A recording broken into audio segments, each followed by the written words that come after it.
My first memory of music was probably from when I was around 5 or 6 or something like that. I don't really have a strong memory of my childhood or anything, but my parents listened to a lot of music. I grew up listening to everything from like Beatles, Rolling Stones, Zeppelin, Black Sabbath. I really didn't like it back then. I remember, I think I liked Meatloaf's Bat Out of Hell. That was like one of my favorite albums, but I was, yeah, like 5 or 6 or something like that. So I think I kind of grew into the metal without even knowing it or without realizing it myself. Can't really remember how old I was when I first got into music for real. I guess browsing my parents' vinyls, checking out their music style was my first memories. They listened to a lot of rock and roll and prog music and stuff like that. So I had a good selection to choose from, like Led Zeppelin and some. I remember this Danish band Gasoline, his favorite, and also listened a bit to David Bowie. It was a wide selection. I even stole some of their vinyls when I moved out of the house. I got some Led Zeppelin and some of the stuff that was good enough to steal, and I guess they didn't really care anymore. I remember when I was a kid, my family, they used to have this old tape machine with this big reel tapes. And they had some, I don't know, like 70s rock music on that. But I remember that I liked that you could change the speed on that machine. So you can like slow it down. And then I remember very clearly that I really enjoyed the sound that came out when you like speed it down very much. So I guess that was my first vision from how death metal should sound in like 20 years from then. When I started school, me and a bunch of friends, we actually formed a band together.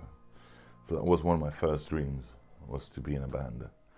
And we did like, obviously we didn't have instruments, so we just pretended, but you know, we would like put on performances and stuff like that to like Beatles and Kiss and AC/DC and like all kinds of different stuff really. And so that was like the first, like the first dream that I can remember. Then I started playing ice hockey and football and like when I was a little bit older, my biggest dream was to become a professional hockey player in the NHL. So that's what I wanted to do when I was a kid. But as I grew older, I realized I probably didn't really have the talent to become a professional hockey player. So and then after a while, music became a bigger part of my life again. And then basically I joined the band, and you know, here I am. Time moves fast. One of my earliest memories of music is it was myself, my bigger brother, and our neighbor. We were listening to Judas Priest. I think it was a British Steel album. And we were standing in front of a mirror with bandy sticks and, you know, lined up in a row, tried to jam along. I think I was probably around 7 or 8 years old. So that's one of the earliest that I can actually remember. I grew up like it was a house, but it was pretty beat down house. So I remember my parents always tried to remodel rooms, and so it wasn't very nice house, but still it was a house with a big front yard, and mountain behind. You can run around and play all day. Yeah, I don't think I didn't really appreciate it so much then as I probably would now, because when I lived in this house, some of my friends, they lived in more like apartment blocks. And I remember I thought, oh, I also want to move to the apartment block. But now when I live in more like a city area, I should have appreciated more to have this outdoor nature just outside my door. I come from a normal working class family. We lived in a decent neighborhood. I tried all kind of sports, but that wasn't really my thing. I wanted to play music, and I had to earn to get the guitar because obviously we couldn't afford to buy just a guitar that I would play for a week and then get tired and move on. So I think I got from my some of our families, they had like a broken Russian, I don't know, is it like a balalaika or something like that, I think. And it didn't even have strings. I had like a fishing line. But I played that for a couple of months, and then I got an acoustic guitar. Played that for over a year until I got my first electric guitar. But anyway, in Sweden, at least back then, they had these government-sponsored youth houses. So they had like full equipment with music gear. So kids, as myself, we could just go there and jam. And they also had like an older guy that teach us to like play drums or guitars. So I think, to have all that, it was quite easy to get into playing in a band. And then, of course, you have to like grow up from there and buy your own stuff. But at least you can start and see how it feels like without even owning any gear.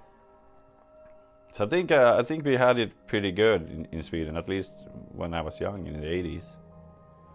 I guess that changed now because obviously the economic situation is not what it used to be, and I don't think the kids today, they don't really have that anymore, which is a shame.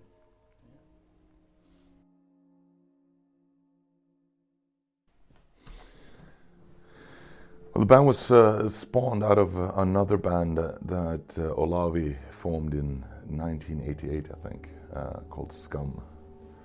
And they had a bunch of members coming in and out. Well, not so many, but they split up in 91, I think, and or 92. And as it happened, me and the other guitar player in that band, Vesa, who's my best friend, we were in the same class in high school, and Olavi, we went on a vacation together to the Greek island of Kos. So we had a 2-week vacation there, and we were talking about, I asked them basically why they didn't, put the band back together again, and they said they didn't have a singer, and I was like, all right, I can do it, and they kind of, yeah. During one of these drinking sessions, like a party place with a lot of teenagers, they just stand on tables and everybody's going crazy. And there was some rock song, I don't really remember which one. And then Johan started to scream to the song. It was like, "Whoa!" And I was like, wow, that guy that has really capacity to actually, to sing, so, or at least to growl. So I got impressed by that. So we started to talk about why, if he could try, and we can continue Scum, So when I got back home, I tried out as a singer for the band, and that's how I joined, basically. Then my friend, because I didn't really know Ollie at the time. I met him a couple of times, but I didn't know him personally. But my friend Vesa, he quit the band, but I decided to stay on, and then we got a new guitar player, and Ted joined as a bass player, and we that's basically when it became Amon Amarth, because we had so many new members. We were taking a slightly different direction than Scum had before, both musically and lyrically. So it was basically a new band. So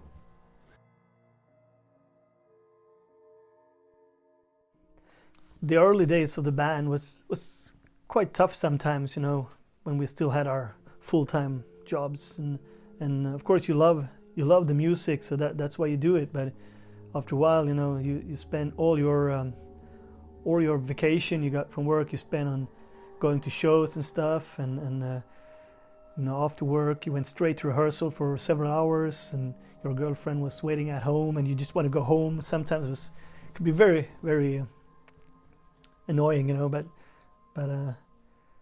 I guess that's life, you know, for all bands, unless you're one of those that just pops out of nowhere and just goes straight into radio. But it's totally been worth it though, and we also been lucky, I guess, all of us in the band, having girls and bosses at work that's been supportive, you know, and letting us, because I know a lot of friends from Sweden back in the days, they were doing bands, but they had to like skip tours and stuff, because always one or two of the guys in the band that they could not get time off to do it, you know, because you only have this much vacation, and it's tough, you know. In the beginning, if you only did a few shows a year, it was not a problem, but as soon as things started rolling, it was a mess, you know.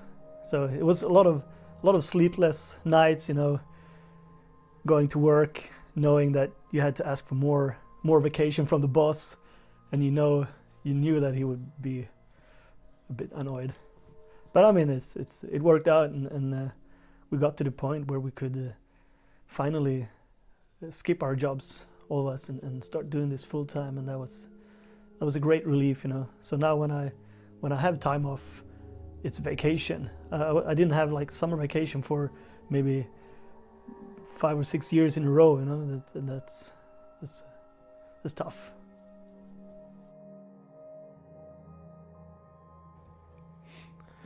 Yeah, my mother and father, I think they're very proud that I'm in the band, because they see the band's doing good. But I'm not sure what they think about the music. They never said anything really. Maybe they said, yeah, we like the melodies, but maybe not the vocals so much. And my daughter, she likes my music actually. If I play a record in the car, she's always like sing along to every melodies.